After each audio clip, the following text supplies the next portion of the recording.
What's up, you guys? I'm Bill Mazurek. This is B-Mass Fishing. Let's kick some bass.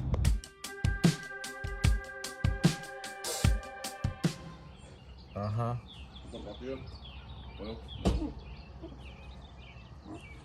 what we want right there, guys. What's up, guys, and good morning. Thanks for tuning in. I really appreciate it. We are at the house, but we were packed up and we're about to head to the lake, head to the ramp. Just want to go over some of my settings before we do. So we're gonna be doing some junk fishing. So I got that 6XD and that green sexy shad. I got a DT20 and that old school swim jig, 10XD sexy shad. I got a Texas rig with a 5/16. Got a trap. I got an underspin. I don't have the swim bait on there yet. 5/16 Texas rig. And then I got another Texas rig with 3/16. I got a spinner bait. Brad's got his rods. I've got a wacky rig spinner. I've got a drop shot spinner down there. But we're about to take off and head to the water. We should be there in a little bit. And the sun's coming up. All right, guys, we are at the lake. And there it is, the infamous and beautiful Lake Guntersville. Got my guy Brad right here. What's up, Brad? We gonna get him? We're gonna go out for the day. We're gonna go out here and we're gonna be junk fishing for a while to figure out where they are. I'm in this area over here. We're at All Red. Putting in right here. All Red Marina's up here. The big bridge is over here. We're probably gonna start outside edges and see what we can find. This stretch down here is good, but it's usually in the March, April area. So I'm thinking the bigger ones are gonna at least have pulled out. So we want secondary points, secondary channels, and maybe move out to the main channels and ledges. So we're gonna get out here and see what we can do. We'll see you on in a little bit. So we got 76-degree water temp.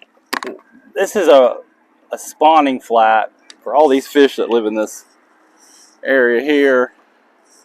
It's gotten a lot shallower than I remember, but we're gonna roll through here. Probably shallow rattle trap, Texas rig. I'm gonna start slow just because the pressure here is like 29 something. It's in the pour range.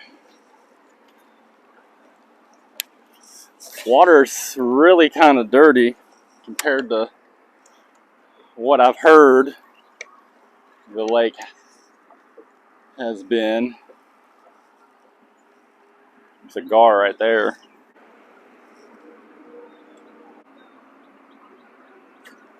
Got one? You have a bite?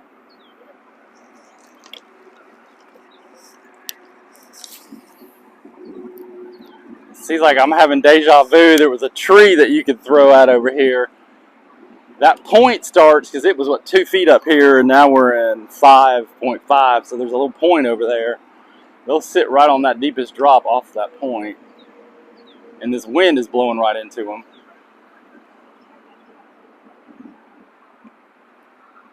And that felt like I pulled through grass. There he is. Something's playing with it. There he is. First fish of the day, boys. That didn't take long.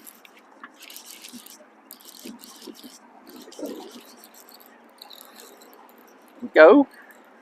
First Guntersville bass. But here, what, 5 minutes? Get in the boat, son. We in G-Town bringing in biggins. Little chunker. And when you come to Guntersville, you catch football, son. That fish is short, and look how fat he is. Look how broad. He's yellow. Look at that football. Small mouth.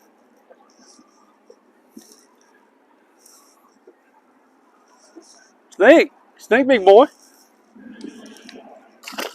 I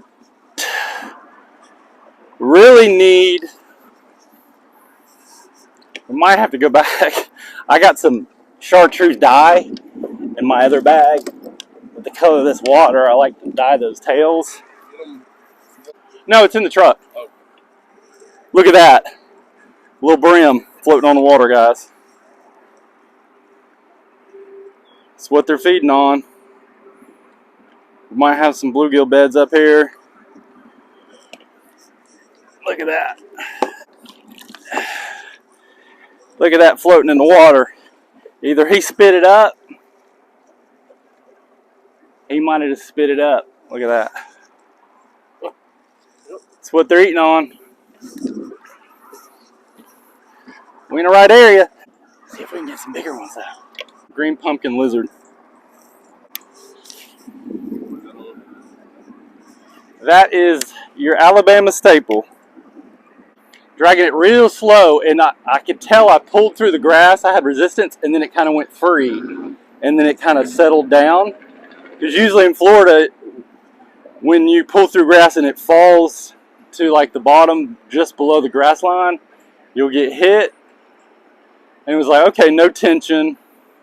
It wasn't a fish, and then it was like just kind of moving the spot, because you could be in a little hole in the grass, and that's where they're going to sit. So here, if you're in grass, you're looking for spots, and you want to slow down when you're not in grass. If you're not in grass and you hit grass, you want to slow down and work that grass. But I'm having deja vu. It seemed like when I'd come down this point or down this bank, there was a tree, and if you throw at that tree, and I don't know which one it was, it stuck out further at an angle, and I'm sure there's a point right here. They're sitting off this drop-off. We might be able to get on them, boys. That's like first fish 5 minutes, and 5 feet or less, 6 feet or less. Not a giant. I didn't even weigh it.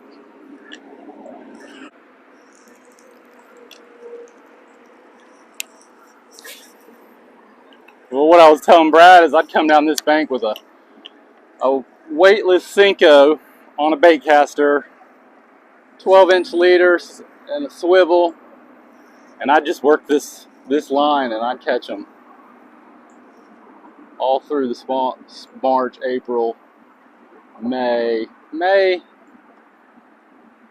You'd move out further,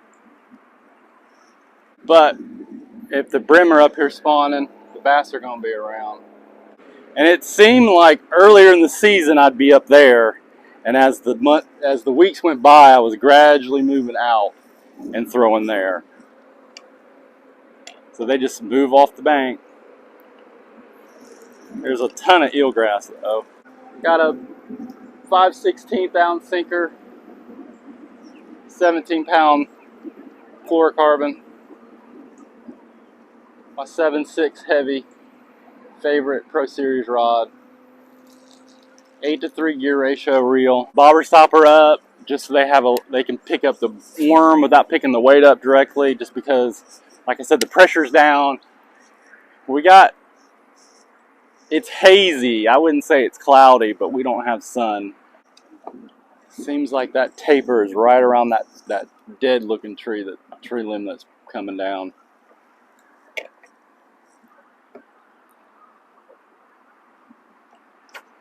Got him. Get him, Brad. Okay.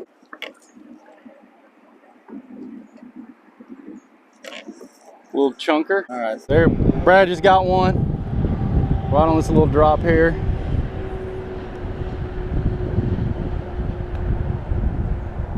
Show that one. A little shorter, but man, they just broad here. 2 in the boat. Definitely better than last time so far.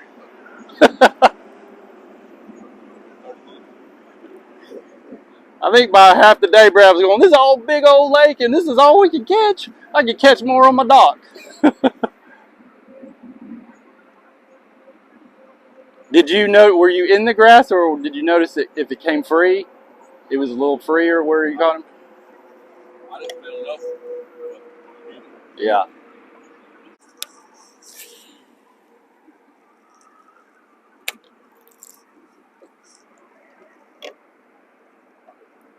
That's why I always have, if there's no wind, I'm going to go 3/16. Maybe even 1/8. I don't usually like to throw 1/8. But then a little bit more, you want to go 1/4. And then if it's really ripping, I'll go 5/16. And even 3/8 if you're not around grass and you're fishing offshore. I like to go about as heavy as I can get away with. It's funny, the grass that I've found, you assume it like, oh, I hit it, it's gonna run this. It's just one little clump. It's not the whole line of the bank. So that's one little clump of grass I'm thinking we got right here on the top of that lip. Looks like he's got a bite.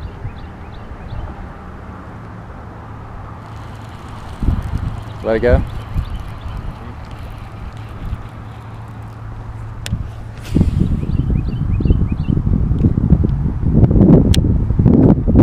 Oh, got him. Okay. Ain't a giant, but we're on the fish. Got that hook deep too. So you stayed with him. You didn't set it on that. Oh, you went to a lizard too. Yeah. I'm gonna work this speed crawl because it's little. It looked like a little brim.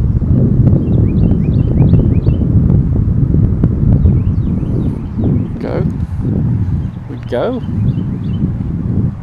Representing the GTO. Nice one, bud.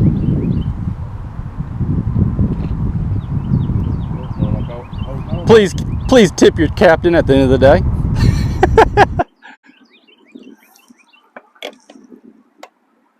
Ooh. There he is.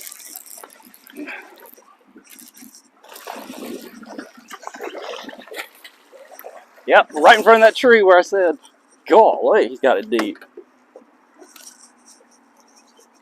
It pulled and then it was like slack line. Yeah. And I was like, did I go through the grass or did something pick it up? And he had picked it up. So we'll get our 5 fish limit and then we'll go look for donkeys. Dude. These fish here are just different. look how yellow that thing is. Just a football. It makes you wonder, is that a 1-year-old fish? Is that a 2-year-old fish?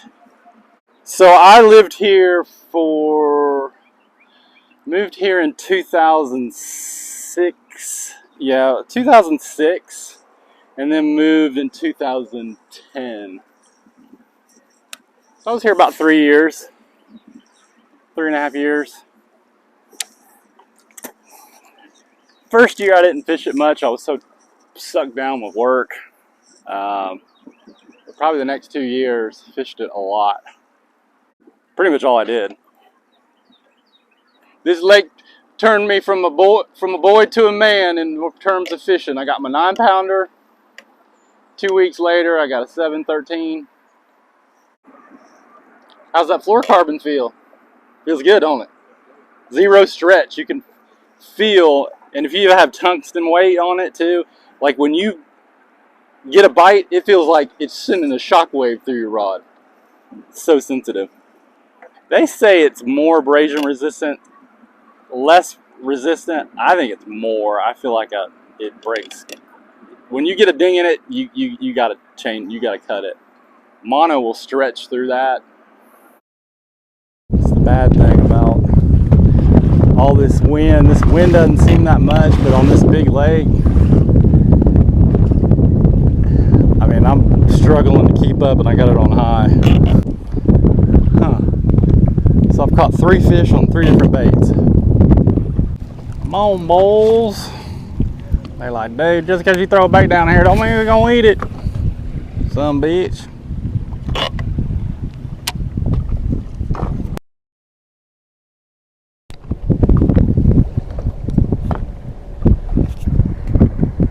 Brad's on. Lizard. That was right over that spot. Good one?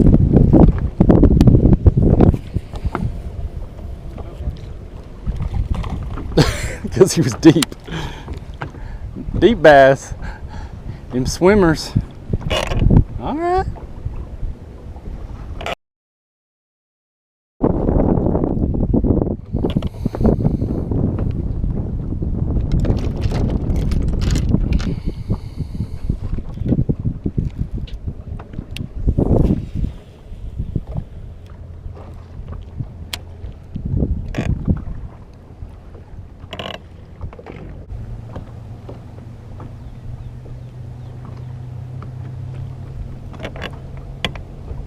There he is.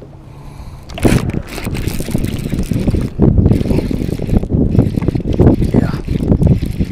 Little.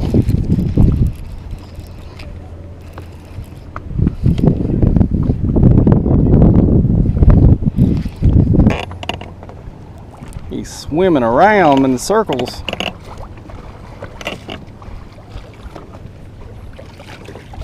God, bigger than I thought. Goodness. He is big. Dang. Bigger than I thought. Might be the biggest one of the day. Look how fat that joker is. Look at that, guys. We got us another football. Boys. There you go. Look at that. Look at that big G. Big G bass right there. Fat, dude. Solid. Probably 2.5. That's a keeper. Let's weigh him real quick. Got your rods all up in my butt crack.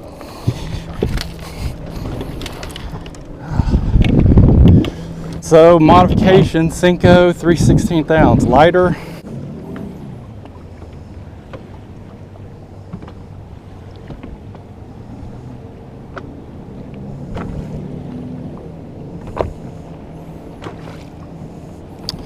It stopped rocking. Good Lord. You can't weigh a fish when the boat's moving. 3-1. Wow. I didn't think he was that big. 3-1. We'll take him, guys. Short and fat. That first one I caught was probably 2.5.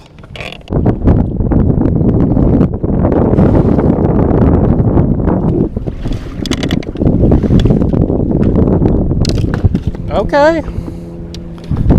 That makes sense. So the bass chased my worm in, turned away.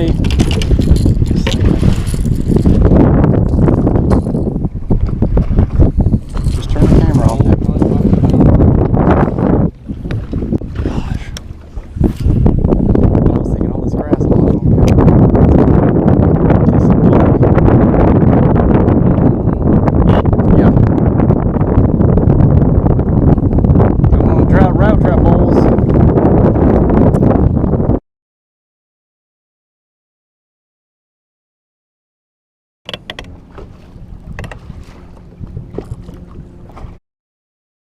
So we pulled over to this isolated hump.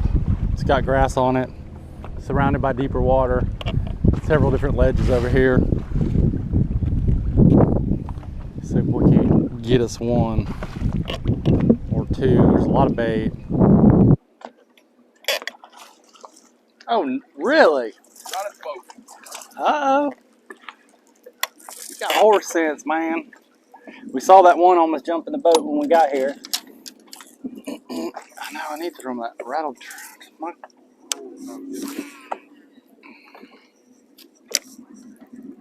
At the boat, so that's 8 feet.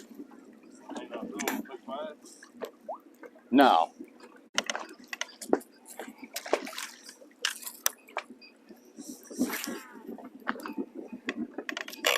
Sometimes I think that means you start bringing them up, your bait starts coming up, so maybe you're not reeling it fast enough. They went higher in the water column. Was that your first cast? Third. Oh.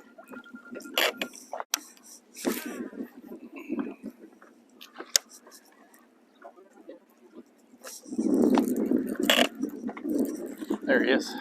Little one. Number 2 on the trap. If he stays, he got off.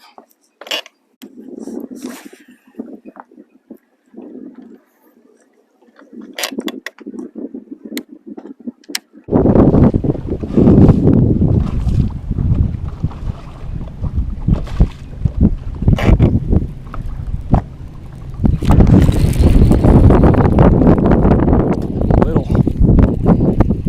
Goodness.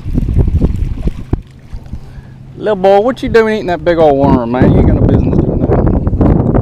You have no business eating that worm. I told you about that. Ouch. Big old Mag 2. Green, or old monster. Catching babies on Lake G. Lake G. Home of the Giants.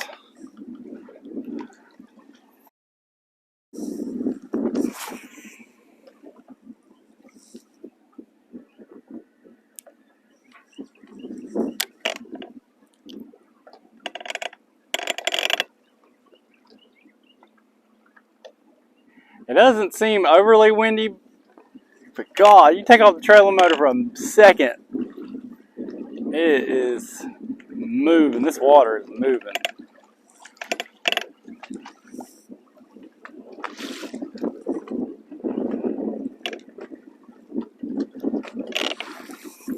There he is. Finally got one on the Carolina rig.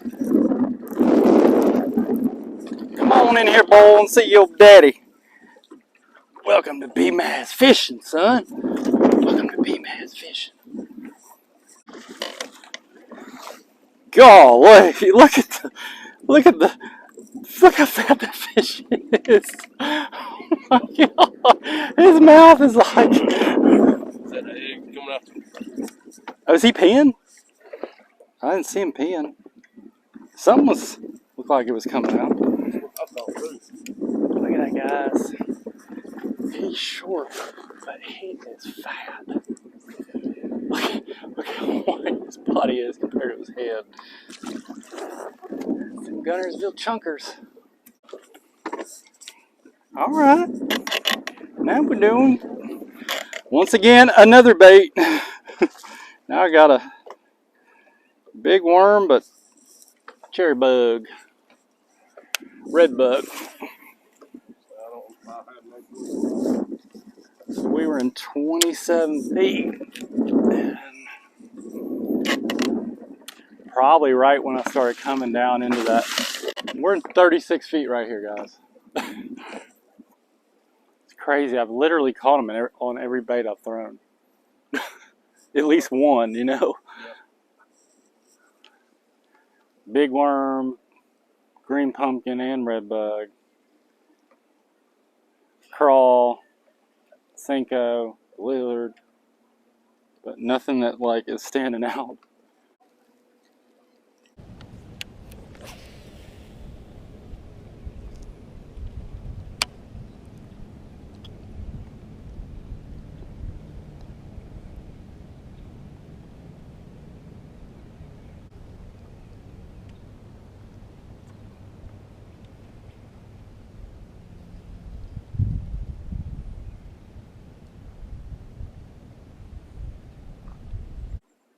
There he is.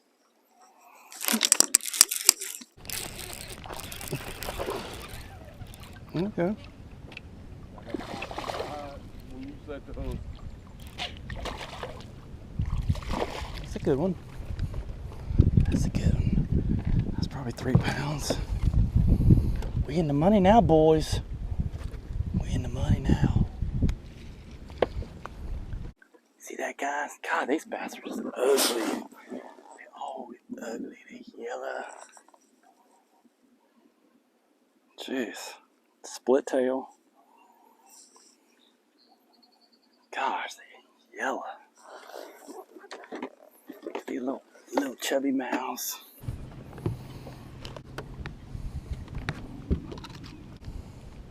Man, how to work that so slow. What? 2-1. 2-1? Yeah. So he's a pound shy of that. It's number 5.5.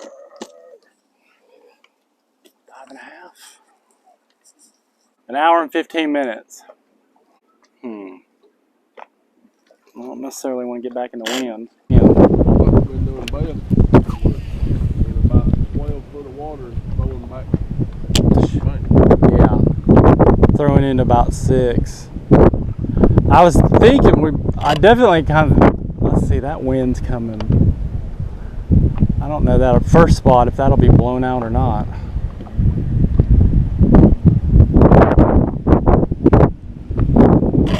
I don't know where we can get out of the wind.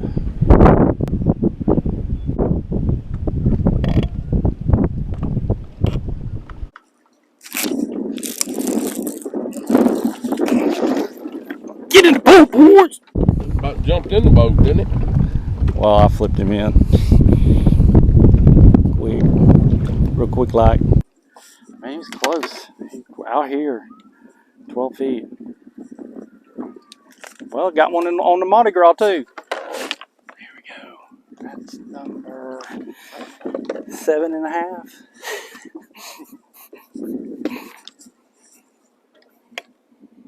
You got 8. All right, I gotta get a couple more.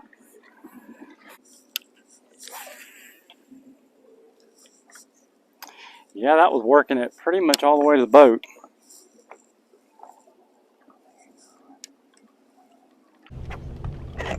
Oh, dude, why you keep doing that? Every time I get one.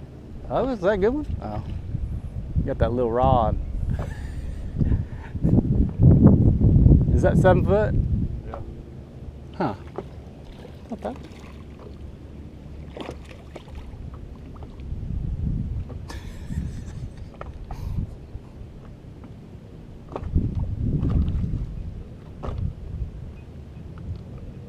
Go. Ain't gonna let me catch up, is he?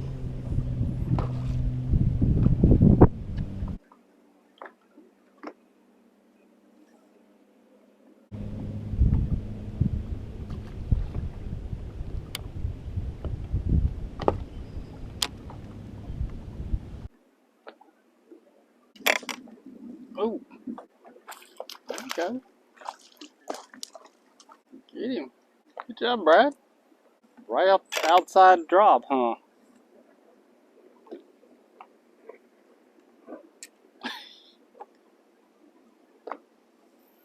It's a baby. This is like the walk distance. I mean, it's a long walk. Wow. Right over there on Guntersville, Guntersville. Oh. Yep.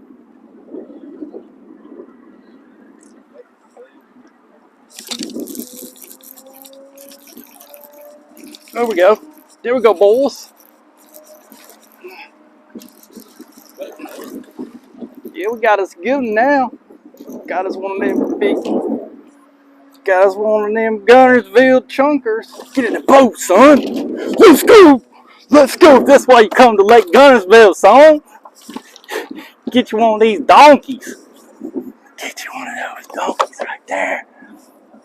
Just came out. Look at that. Look at that. Yes, sir. Yes, sir. Boom, boys. Oh, 4? God, they're all yellow. Freaking fish are yellow. 4.5. He's pretty heavy. He doesn't have a very big mouth, though. 3.7. Really? Yeah. It's not that long. Good fish, though. Alright, we'll take him. Ooh. Found good. Finally got us one.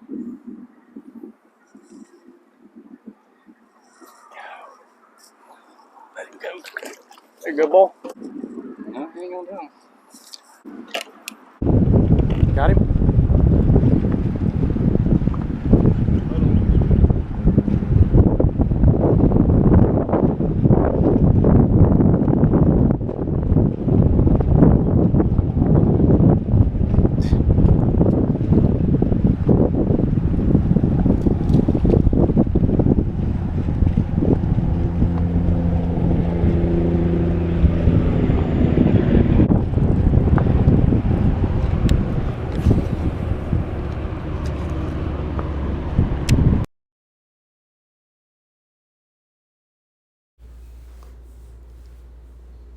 All right, guys, we are out. It was a pretty good day on Guntersville. Super windy though. So we had 18 total. I had 8. Brad had 10. Multiple baits though. Cincos, magworms, lizards, green pumpkin, watermelon were the key colors. It was hard to fish offshore because the wind was really ripping today.